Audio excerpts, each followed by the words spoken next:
Yeah, it was incredible. I was told about it. It was pretty impressive how loud the fans were. Even when we were down 2-1, they didn't waver. It was really good to see. Quinn was in here moments ago, called your performance a mature one in terms of sticking with it, being behind early. You go behind again in the second, but finding a way in the third. Is that how you saw it as well? Yeah, I think killing those 3 penalties, was big. They got the one, and I think those 3 killing those off, they score there. It's 2-goal lead, so I think that was big, a key moment, the penalty killing. When you are as physical as you are, does that put an even bigger premium on the penalty killing? Because you're going to have to kill some at some point. It seemed like you guys were doing everything you could to be physical tonight. Yeah, I mean, they're unfortunate penalties. I don't think we're undisciplined. I think it was a well-ref game. I just think things happen sometimes. We're going to be physical, but you don't want to take penalties, but you still got to play physical. So we just got to make sure. I want to ask you about Lindholm. I mean, you matched him up against the O'Reilly line. A big opening goal to get you guys going, and then really nice play behind the net to get the puck to Garland on the Joshua goal. Just how important is a game like that for him? Because maybe it wasn't going offensively the way he wanted earlier in the year. Well, I mean, let's face it. That's why we acquired him for tonight. I mean, he was banged up, hurt and stuff. But this is when he didn't play there, he skated and stuff like that, which helped. But I think these are the games why you acquired Lindholm. He was really good, 200-foot game, really good. JT spends a lot of time in that game against the McCarron line, like their fourth line. You sort of chose that after they started the game with McCarron, but it was continuous throughout the game. Was that your call, something you worked for? No, not really. It was just, it was more like I think Millsy deserved to start, and so they were starting the McCarron line every period, so that's probably some of it. It just happened that way. I just think that I wasn't matching it. It just, I don't know why. It just happened that way, and I'm not going to pull Millsy off. I thought as the game went on, I think Millsy willed the team. I thought he played really well. The 2-1 goal that they score looked like it was a pretty close call between with Evangelista's stick and when the puck maybe went by. Did you have like a still, like how confident were you when you decided not to challenge? Well, I believe in the video, Dylan Crawford. I think Clark, he was up there, Ian Clark, who, obviously he's a great goalie. I rely on them. I saw it, maybe saw 2 glances at it, and I did swear, I go, are you effing sure? And I don't like doing that to the guys because it's a pressure, it's on them, but it's on me. Like, it's, I go, regardless of the fact, I believe what they say. So it wasn't really, it's a moot point at that point. If we make the wrong decision, it's not their fault because it's a pressure situation right there.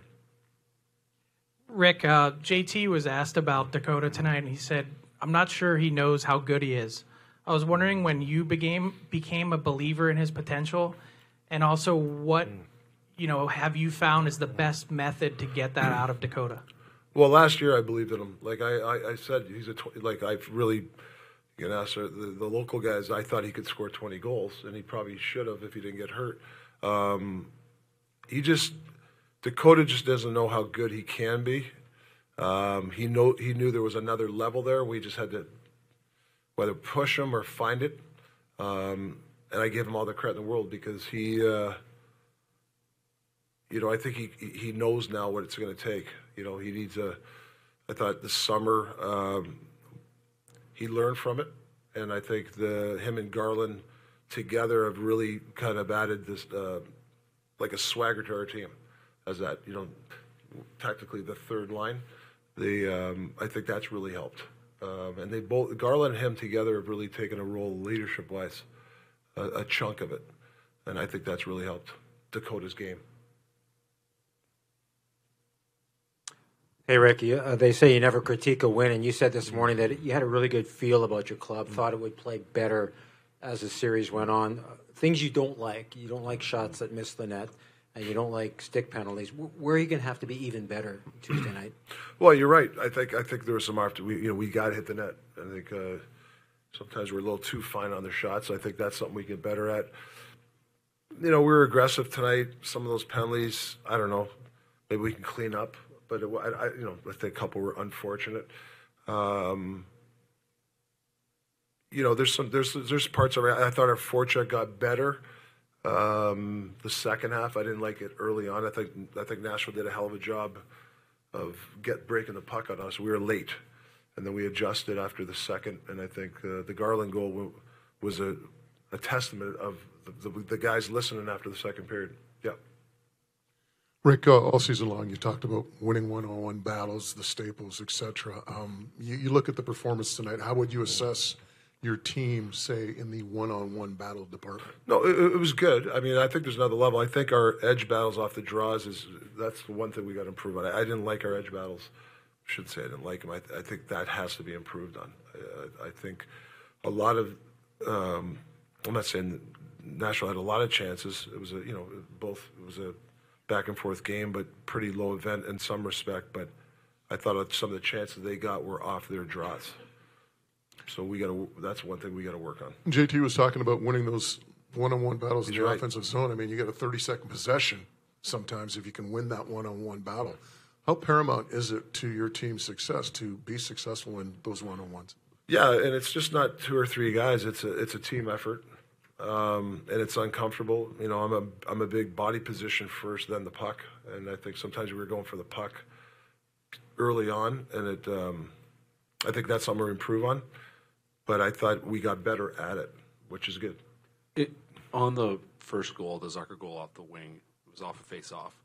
Was that a similar situation? Because, Petey got tossed, Lafferty takes the draw, and it looked like the two of them kind of got crossed up on where to go.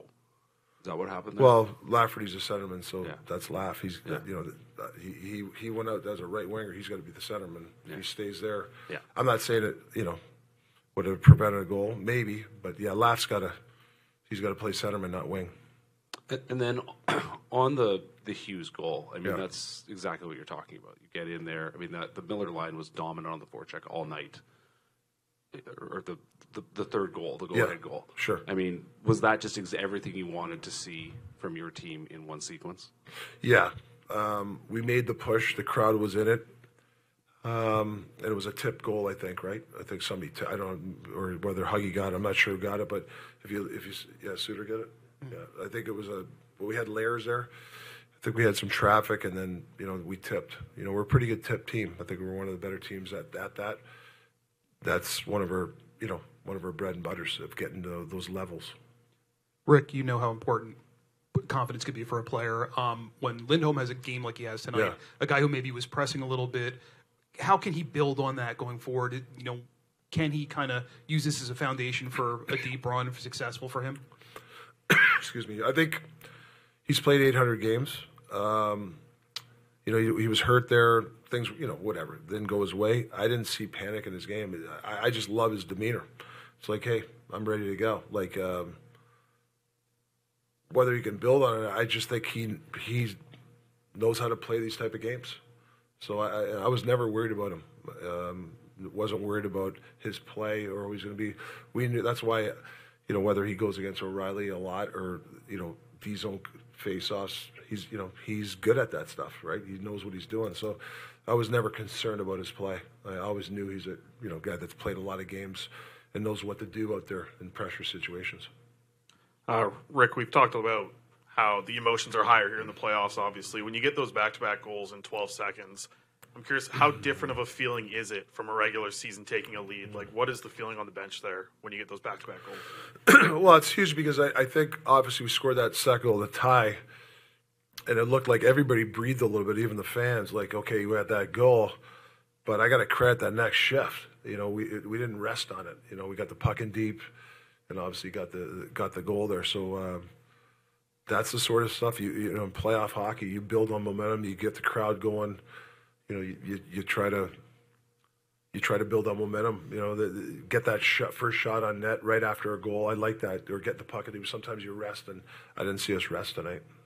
And just Thatcher Demko, a couple of massive saves early on, that pad save, and then later in the Beautiful, series yeah. as well. What do you think about just his ability to kind of create that feeling and emotion again in the building tonight? Well, it's I've seen it. What I've been year and a half. I've seen it many times. Where he's just made that spectacular save to keep us in. You know, it's a 2-goal swing. You know, when a goal, you know, you're down 1-0 and a guy makes a save, that, you know, it's a 2-goal swing that he just made for you. It's huge. Rick, the JT said earlier that basically the first period was so physical that it didn't even matter if there was a puck on the ice, that there was so much banging and crashing going on.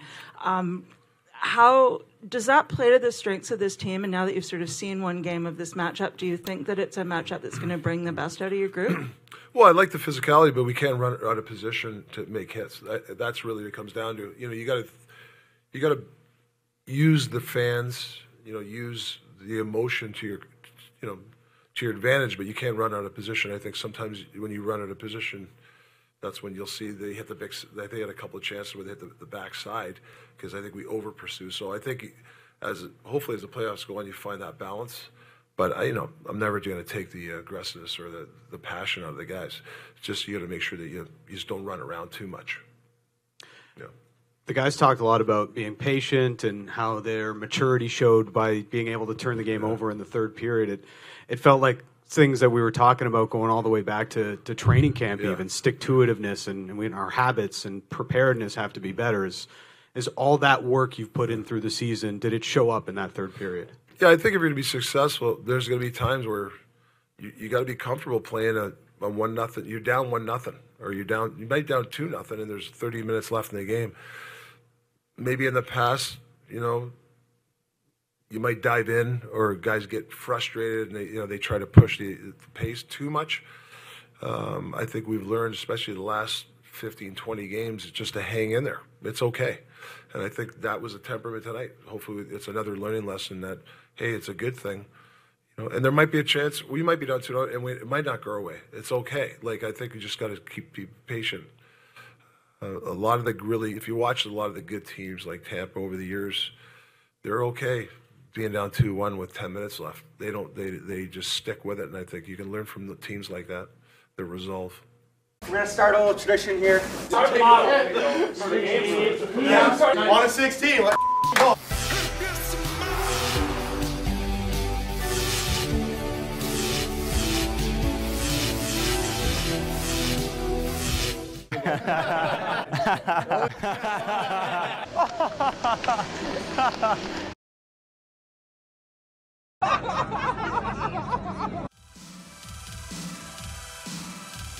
Generational talent. Thanks for liking the video and subscribing.